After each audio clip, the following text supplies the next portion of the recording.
For a long time it was thought that at great depths in the abyss there was nothing. Darkness, emptiness, nothingness, devoid of life. Except that we were wrong, this is not the case. This cold, pressurized world, plunged into total darkness, is inhabited by gelatinous creatures, traversed by luminous undulations.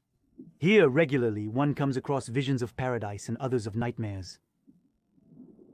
Octopuses with big ears, jellyfish, or orange, red, purple, white, or black squids. In this world, drifts in the eternal night, 4,000 meters deep. Hot air balloons, strange flying sea cucumbers, transparent worms capable of moving in reverse, garlands of water and light. None of these fabulous creatures, with their insane shapes and colors, is a hallucination from the wild imagination of a science fiction author. All of them do exist in reality. They are alive right now, living beneath the surface of our planet, in parts of the ocean, endowed with mysterious names and dubbed Twilight zones or midnight zones. To hope to encounter these fascinating creatures, it is not enough to simply dive once the sun has set. You can stay for hours, even entire nights under the water, sweeping the seabed with your beams of light, hoping to eventually come across them. None of them will ever come to greet you.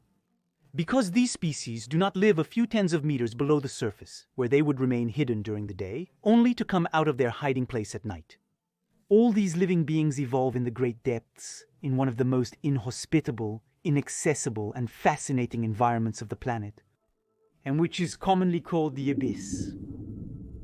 These vast expanses of deep ocean's black water, which cover a surface larger than all the emerged lands of our planet, can only be visited by means of submersibles. And in this new series of videos dedicated to the Abyss, I would like to take you to discover those who live in the heart of one of the most mysterious spaces of the deep sea, and which is also one of the least studied, the one we call the water column, the gigantic volume of oceans located between the surface of the waves and the ocean floor, and within which live at great depths organisms that spend their existence drifting, never approaching the bottom or the surface.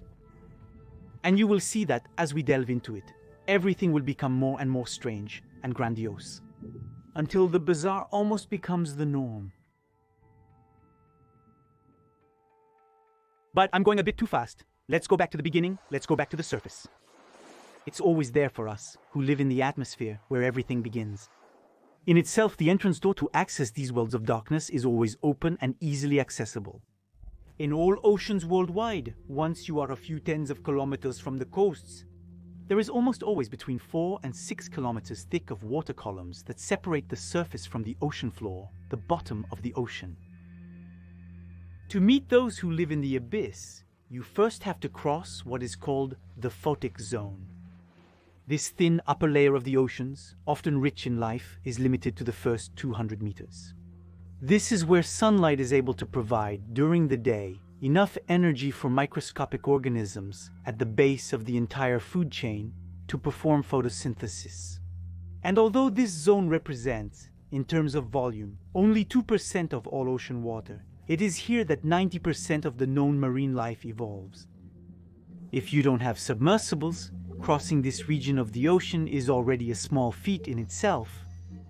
Consider that when you see images of divers exploring, whether it's day or night, most of the images you see were taken in the first 50 meters of depth. Sometimes, some more experienced divers equipped with technical gear venture beyond 100 meters. But to continue to descend and explore what is even further below, you necessarily need machines. Quickly in all the oceans of the globe, as we go deeper, the waters darken and temperatures begin to drop drastically. At 100 meters deep, even in the clearest waters under the spotlight of a sun, at its zenith, visibility is already only 5% of its surface value. 100 meters below, even without needing to reach great depths, you're already entering the Twilight Zone. Everything here is as if bathed in a soft, gentle light, where there is already practically only a single sour blue, which quickly transforms for human eyes into black. From there, the little residual light that still manages to descend is so weak that, to hope to distinguish something, The spotlights of the rovers, whether they are autonomous or manned, must imperatively take over from the sun. And we begin to penetrate into another planet. In this intimidating and increasingly cold, dark and pressurized environment, plants no longer have the right to exist, because the amount of solar energy reaching here is no longer sufficient for them to perform photosynthesis. From now on, the entire plant kingdom is above you. Only animals or invisible viruses, archaea or bacteria can survive here. In other words, you are already beginning to progress in the world of the deep ocean, a world governed by the strange, the gelatinous and the wonderful, and which we still struggle to represent, the height of the abyss.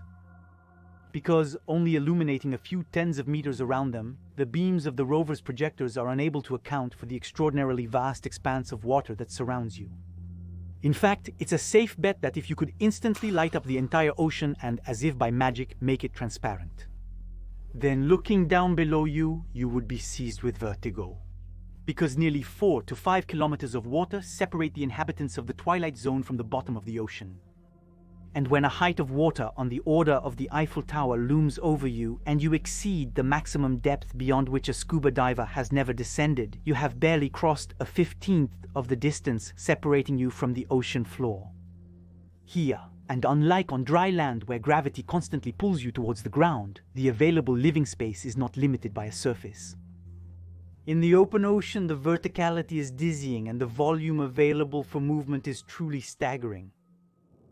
The creatures that evolve in this vast dark water column spend their lives as if suspended in a void. Too far from the bottom of the shore, those who often let themselves drift with the currents to save energy often have never settled down in their entire existence. And like birds in the open sky, species move freely here in 3 dimensions, most following the rhythm of the largest migration on the planet. Because when the sun sets in all the oceans of the globe, a large number of small animals hidden in the twilight of the depths begin to rise towards the surface. And in the wake of this movement, a whole host of colorful predators follows them. If so many creatures leave the relative safety that the cover of darkness offers them during the day to rise near the surface once night has fallen, it's because they go there to find food in the upper layers which are richer in nutrients. Thus, a large part of the inhabitants of the Twilight Zone indirectly follow the rhythm of the activity prevailing on the surface. Most of the animals involved in this incessant ballet are zooplankton, small crustaceans of a few millimeters at most, such as copepods, which, when the sun shines on the surface, remain hidden in the shadow, sometimes more than 700 meters deep. Before starting a long ascent to feed on algae, once night falls in the upper layers. And all this miniature fauna is in its ascent, followed and pursued by much larger animals, among which countless jellyfish, deep-sea creatures, siphonophores, squids, sharks, fish, and all sorts of others. Predators who, in the wake of this gigantic vertical migration, seek to feed on those who feed on zooplankton. Here in the open ocean, danger can come from all sides, and unless you're absolutely alone, and at the top of the food chain, even the most seasoned predators must watch their backs to eat, while trying not to be eaten. Before sunrise, everyone returns to the darker, deeper waters to find shelter from surface predators, until the ballet starts again.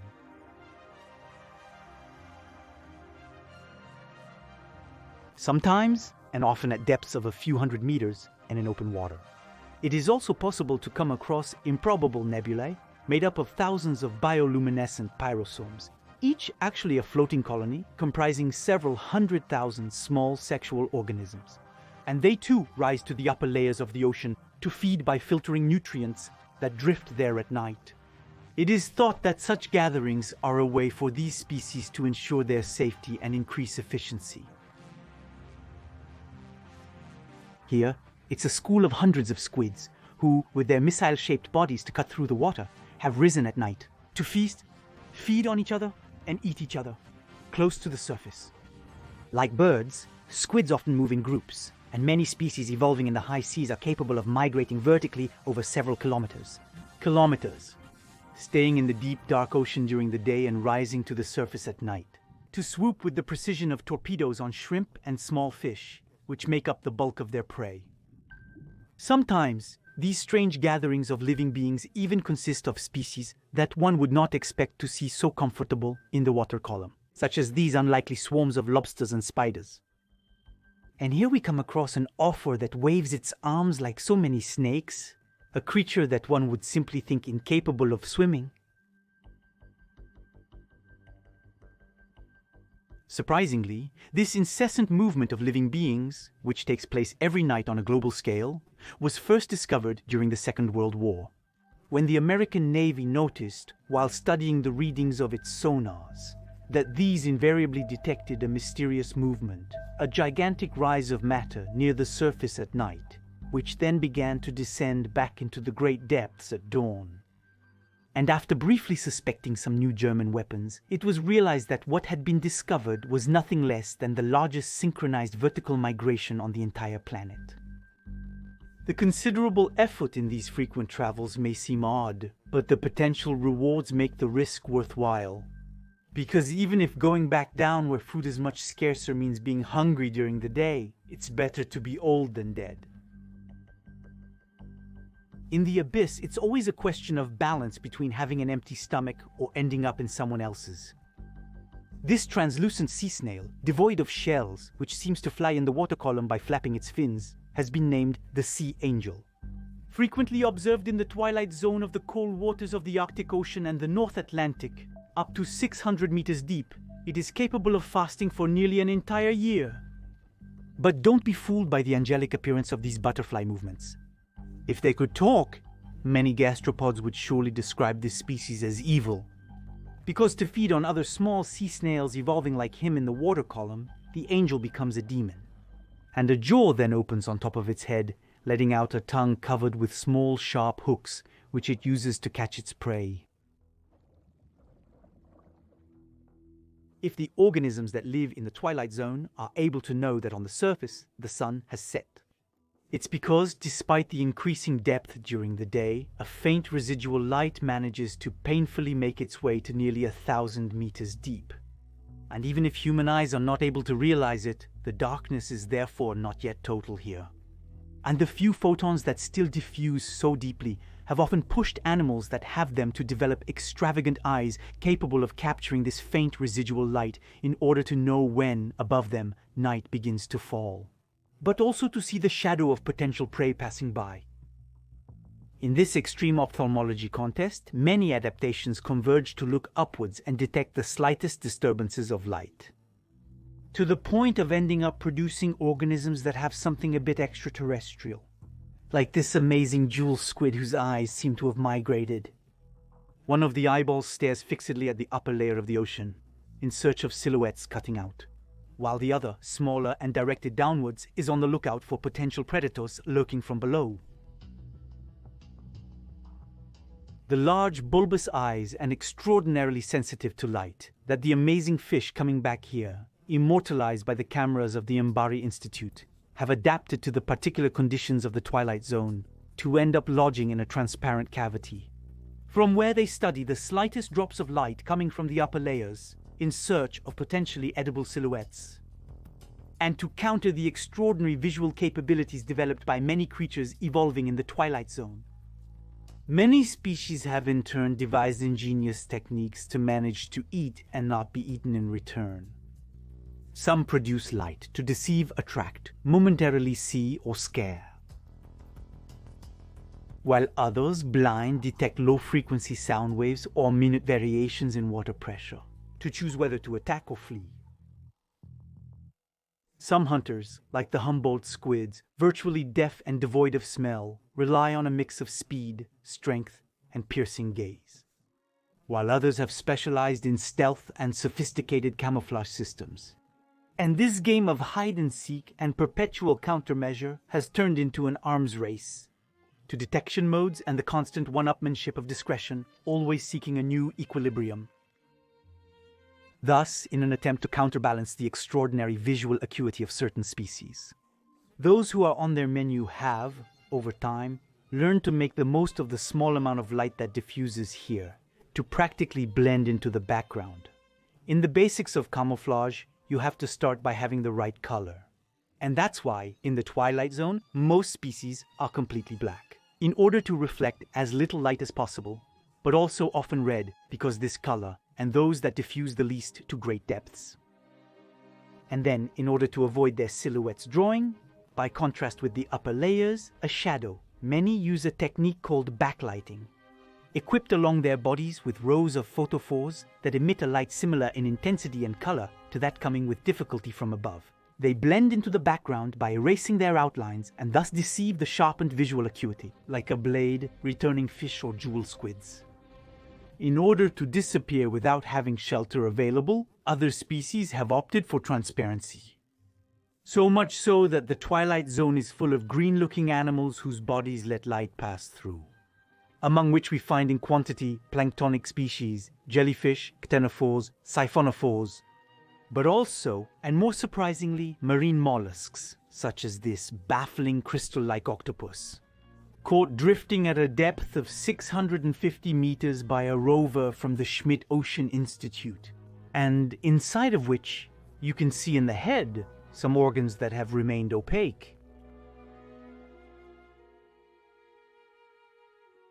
In the bestiary of the menagerie of transparent, glass-like animals that have adapted to the Twilight Zone, we also find about 60 different species of squid, ranging in size from a few centimeters to sometimes several meters long. Most of these fascinating creatures are almost completely translucent, with the exception of their bulbous, often bulging eyes and a digestive gland. If we encounter in the lower layers of the ocean more transparent animals than anywhere else on Earth, it's because this method of camouflage, although it is effective in any environment near the surface, as on Earth, indeed, it implies giving up pigmentation, which allows protection against powerful and dangerous solar radiation. However, at such depths, ultraviolet rays cannot penetrate. Counterintuitively, there are also fish that, to counter the hypervision developed by some species, rather than letting light pass, reflect it back. This method of camouflage, called silvering, involves covering oneself with scales that, like thousands of tiny mirrors, reflect light, as shown by these saberfish that, caught in the submersible lights, shine with a powerful steel gray.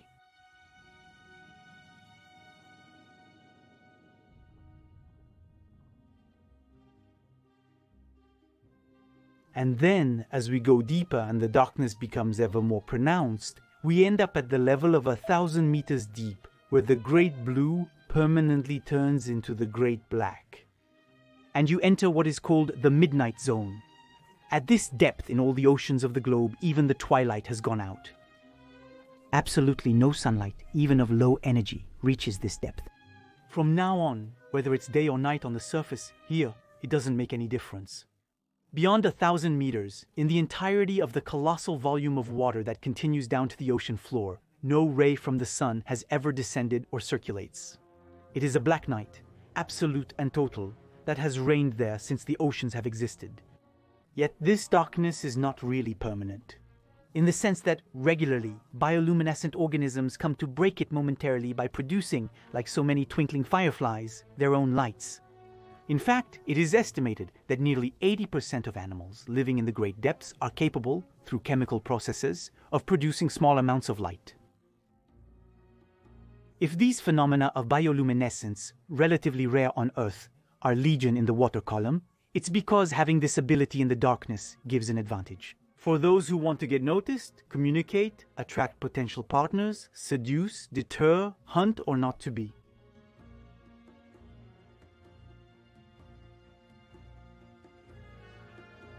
This jelly bubble of barely more than a centimeter is a ctenophore bearing the name of sea current, and whose tentacles, nearly 20 times longer than the body, hang down, like two garlands devoid of electric current and yet traversed by luminous pulsations.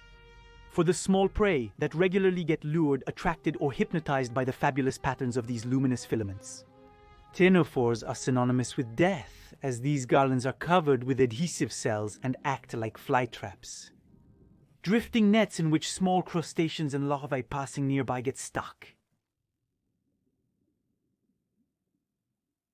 When the spotlights of the rovers venturing into the deep ocean go out, it's often a hallucinatory fireworks display that begins.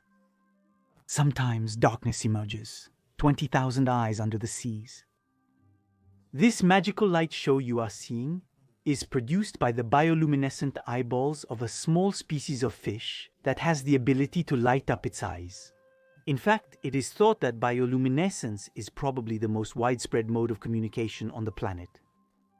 And so, to detect these sporadic flashes, ever more efficient eyes emerge and develop.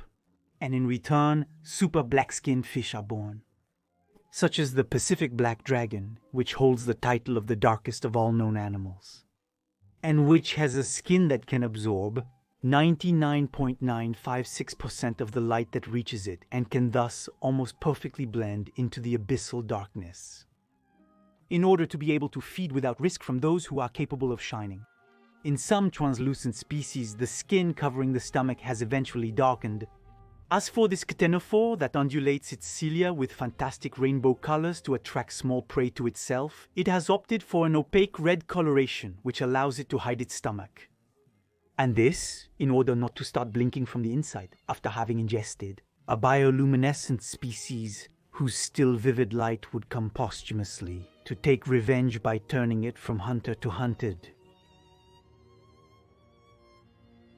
And that's why, even in the midnight zone, where no sunlight can reach, most species still have extremely sensitive eyes. And it needs to be said again, but once you enter the midnight zone, and with nearly a kilometer-thick column of water looming above you, you are still far from reaching the bottom of the ocean. In reality, you haven't even made a quarter of the journey that still separates you from the ocean floor, which is 4 to 5 kilometers further down, at the level of the abyssal plain. And yet, beneath you, the largest ecosystem on the planet begins. A kingdom literally plunged into darkness since the dawn of time, and which, in volume, is by far the largest habitat on the entire planet, and also one of the least understood. It must be said that, for a long time, the submersibles that crossed this column of black water towards the bottom descended with their lights off in order to conserve as much energy as possible. Today, we stop there more regularly to observe and study the creatures that live there. But the dimensions of the Midnight Zone are such that it is estimated that less than 1% of it has been explored on a global scale.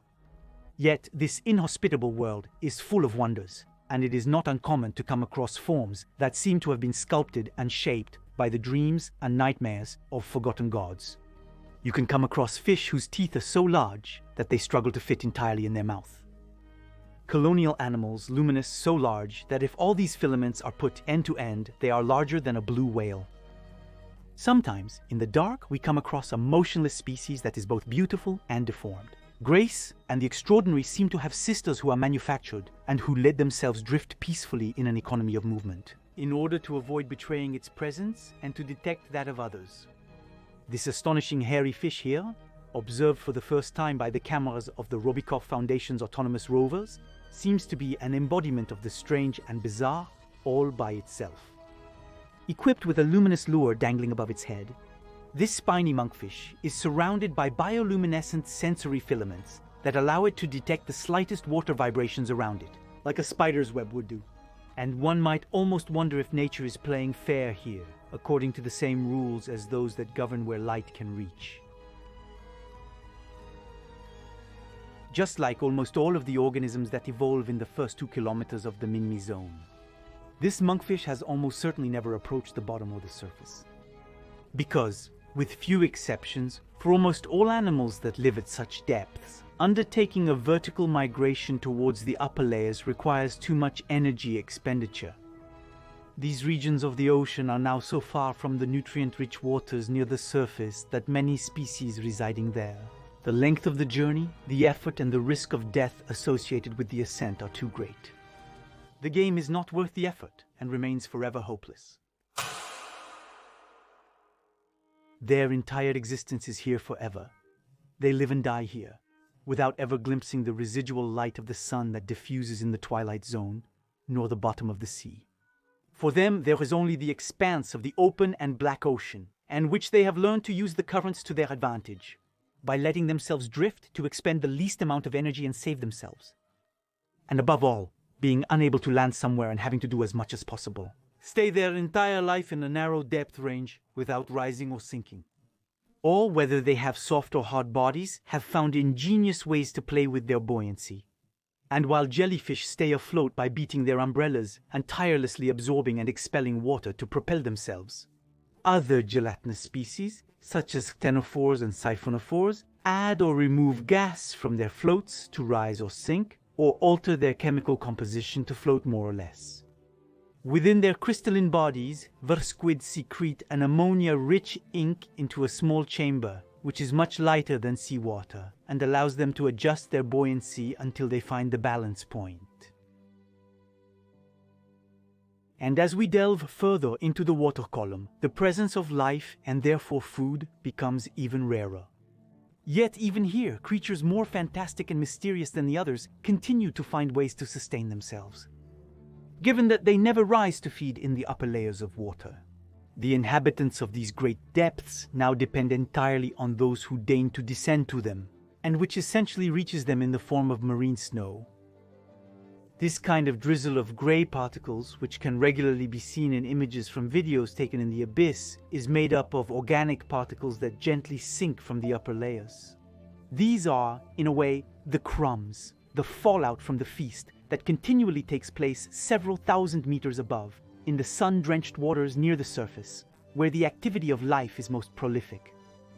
And given that this runoff of nutrients, dead matter and excrement continues from the upper water layers, and all along the descent, captured by living beings who extract from it and feed on it, the amount of available snow continues to drop as we go deeper, and survival conditions become even tougher. It is to these few flakes of nutrients that manage to reach here that all organisms evolving in this darkness owe their being alive, whether they feed on it directly or devour those who eat it. Indeed, there are countless species passively drifting through the expanse of black water, who, in a sort of one-upmanship of who can be the most bizarre, spend their existence feasting on this snow. From the gelatinous zooplankton to the vampire of the abyss, the only cephalopod that feeds exclusively on this drizzle, using a long sticky filament that they let drift, including these worms that move by waving their hairs to aggregate the snow. Or even the Baticorda larvaceans, creatures that look like tadpoles, who, to feed themselves, build giant mucus nets around them to capture the nutritious flakes that are falling, as shown by these fascinating images taken by an autonomous rover from the Mbari Institute. If you could stay for hours, days, months, years observing the 4 to 5 kilometers of water depth, constantly immersed in the darkness between the midnight zone's beginning and the abyssal plain, what would probably end up marking you in the cold iron is that here nothing happens.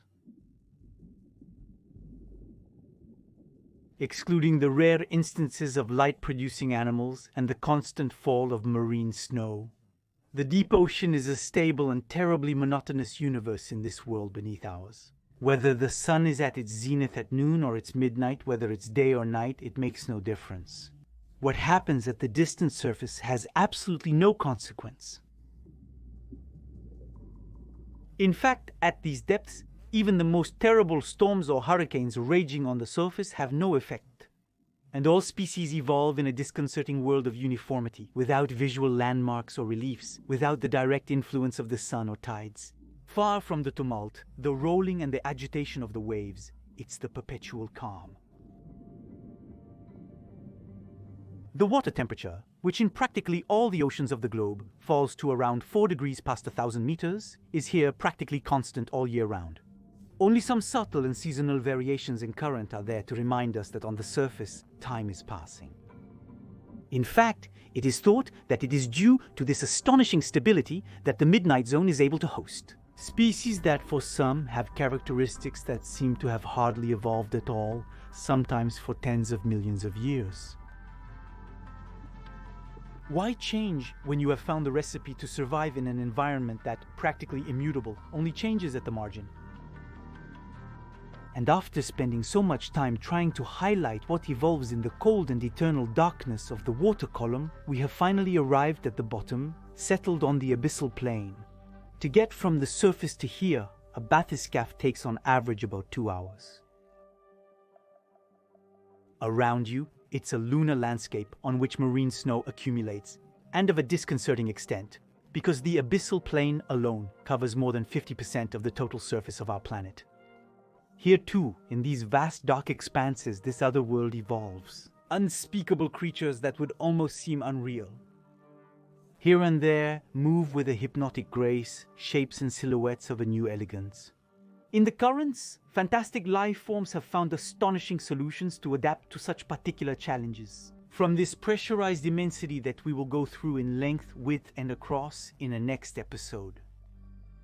For now, I'll return to night diving. In these conditions, even in clear water, my visibility is limited to just a few meters.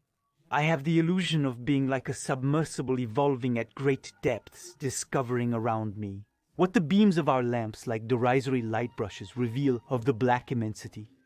I secretly hope to come across beings forgotten by time and scorned by light.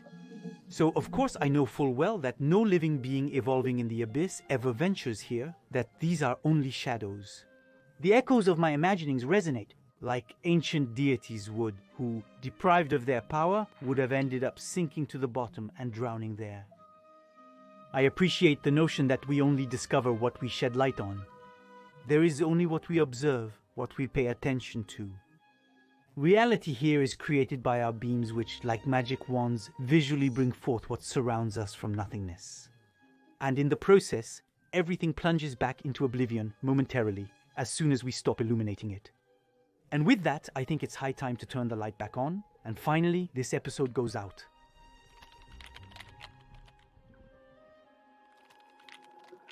If you enjoyed this episode, support me on Typee, subscribe, hit the bell, and follow me on Insta if you haven't already. This episode, loaded with kilometers of thick black water, could not have been made without the support of the City of the Ocean and the Biarritz Aquarium.